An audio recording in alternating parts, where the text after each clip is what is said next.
और अब आपको बताएं कि रावलपिंडी में सैलाब की सूरत हाल मॉनिटरिंग करने के लिए फ्लड कंट्रोल रूम की वार्निंग पोस्ट पर नस्ब सिस्टम की बैटरियां चोरी हो गई हैं।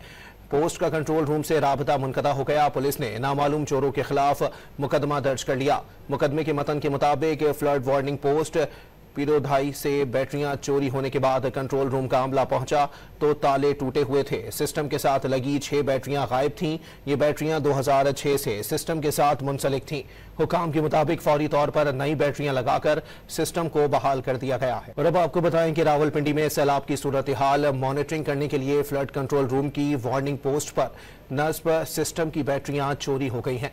पोस्ट का कंट्रोल रूम से राबता मुनक़ता हो गया। पुलिस ने नामालूम चोरों के खिलाफ मुकदमा दर्ज कर लिया। मुकदमे के मतन के मुताबिक फ्लड वार्निंग पोस्ट पीरोधाई से बैटरियां चोरी होने के बाद कंट्रोल रूम का अमला पहुंचा तो ताले टूटे हुए थे। सिस्टम के साथ लगी 6 बैटरियां गायब थीं।